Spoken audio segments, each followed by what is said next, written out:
Hi everyone, this is Tiffany Adams, and this is my final presentation uh, for AOLL 507.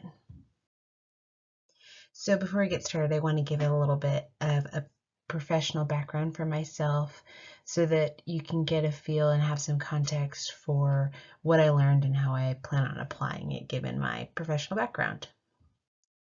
So I currently work in communications, and I have since I've graduated with my undergraduate degree in 2012. I graduated with a degree in communications and marketing. So I'm currently the communications lead for the Nuclear Science User Facilities. This is a Department of Energy program that is run by Idaho National Laboratory in Idaho Falls, Idaho, in southeastern Idaho. And I do a little bit of everything related to communications. So I manage our website, I put together communications materials, I oversee our users group, and I do a lot of other things in between. So for a while, I have been really reflective about my next career move. While I enjoy communications, it's not something that I want to do forever. So part of this reflection is also what led me to this master's program, because I thought a lot about the jobs that I've had, and I've thought a lot about this job, and I've really tried to nail down what I've liked most about these roles. And I've realized that I enjoy leading teams, I enjoy being able to connect with people one-on-one, and I enjoy feeling like I'm making a difference.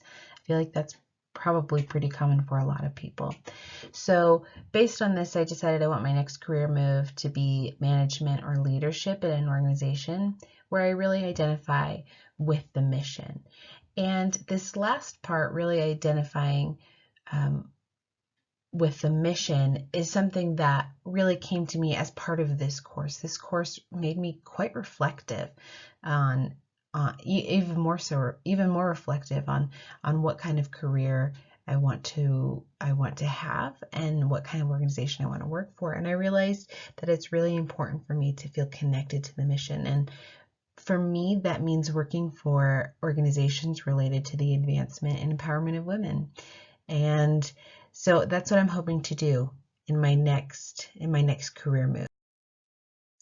So while I was writing this paper, I broke down what I learned into 3 sections, and the first one was how to improve myself.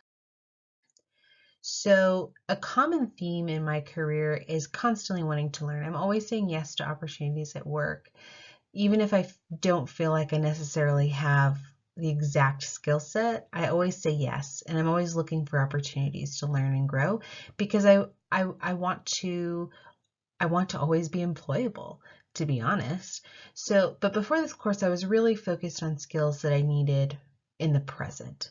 And this course really made me think about the skills I will need for the future, which is a little bit harder because we're not quite sure what the future will look like.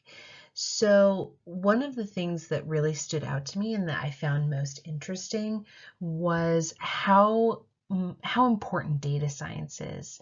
And that's something that I want to learn more about, and I've made a plan to, after I finish my master's degree in AOLL in May of 2020, I plan on starting some online courses, some free online courses in data science. So learning Python, learning SQL, and then learning about data science. That's really all I know at this point, so I'm excited to learn more.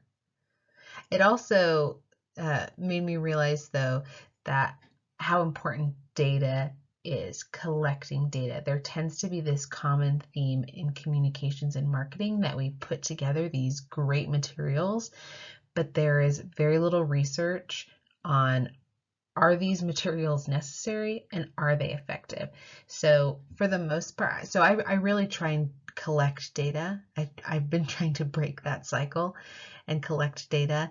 And this discussion of data science, yes, it was interesting to me and I want to learn more about it, but it also emphasized to me that I need to make sure that I'm always collecting data on my work. So the second section is how to be a good leader. I want my next role to be a leadership or management role. And while I was learning in this course, I thought a lot about how I wanted to apply what I learned to future leadership roles. The first thing that really stuck out to me was about asking the right questions. And this was a theme that I saw in both books. And one example that really illustrated this for me was in What's the Future? O'Reilly used the example of Uber. So Uber took on an industry that was playing by an old set of rules, and rules that were really ill-equipped for answering problems consumers didn't even realize they had. For example, Uber answered the question of driver feedback. If I were to take a taxi ride, which I actually have recently, but I had a bad driver, I still don't even know how I would give feedback on the driver. I think there's a number you call, but I'm not really sure if anything gets done with that, to be honest. However, with Uber and with Lyft, you can give immediate driver feedback, and if it's urgent enough, you can report something via the app. Additionally, Uber answers the question of knowing the cost before your ride. When you're in a taxi, you really have no idea how much it's going to be, but you know that with these apps, as well as knowing where the car is in relationship to you. All of these things are things that most consumers probably didn't even know were problems, but then once they solved them, once Uber and Lyft solved these problems, it was game changing.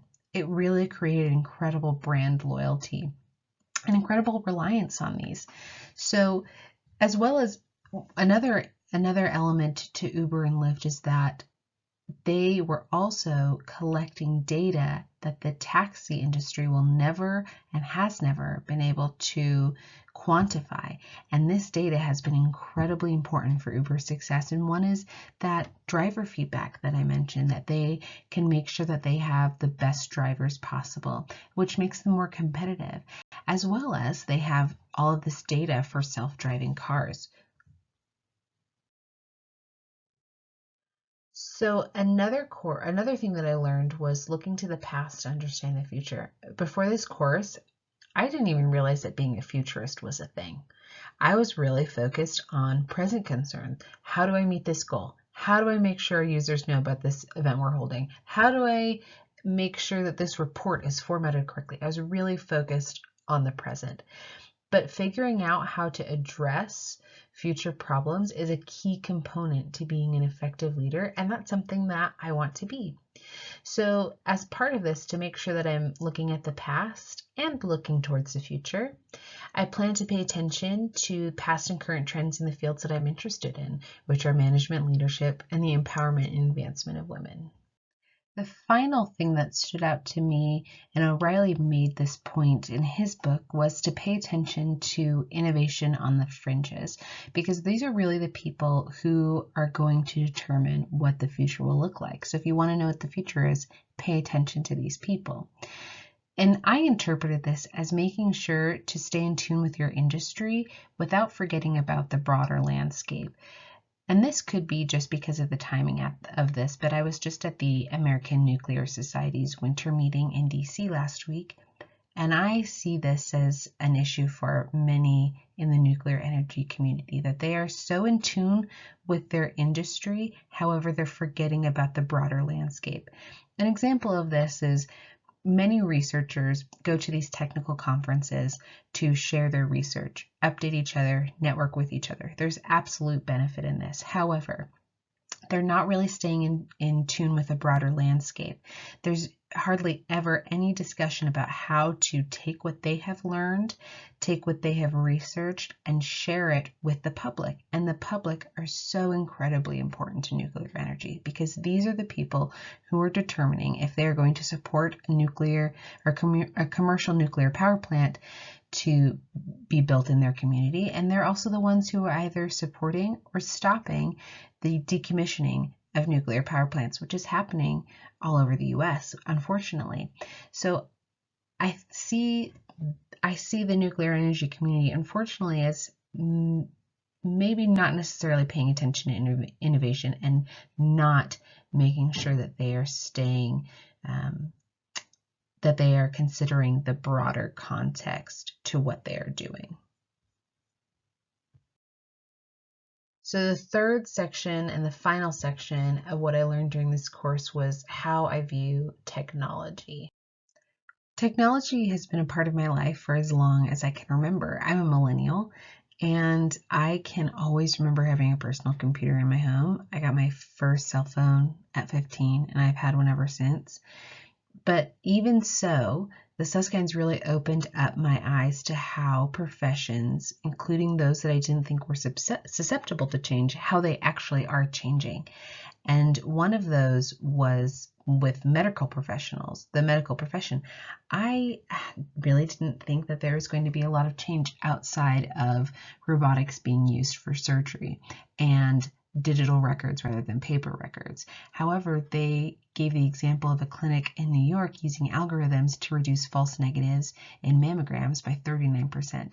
They also gave the example of using machine learning to go through vast amounts of data in a short amount of time that truly would be impossible for a human to do. Another new concept that the Susskinds introduced me to was the different definitions of trust. So when people talk about trust, they could use it in two different ways. They could use it to mean trustworthiness, which has a moral connotation to it. And then they could also use it to mean reliability, that they trust this is going to work when they trust their computer is going to work every time that they open it. However, these standards, especially the moral standard, setting that on technology might be unfair because professionals don't always act morally. So it's important to be able to differentiate these different types of trust, as well as understanding that we shouldn't hold technology to a higher standard than we do professionals. They also gave the example of empathy to illustrate this, that in terms of robots being able to understand human emotions and decipher human emotions and provide empathy, people argue that technology will never be able to do that. Robots won't be able to do that. However, there are plenty of human professionals who are also incapable of showing empathy, and we don't say that they shouldn't be professionals. And that is my presentation. Thanks so much.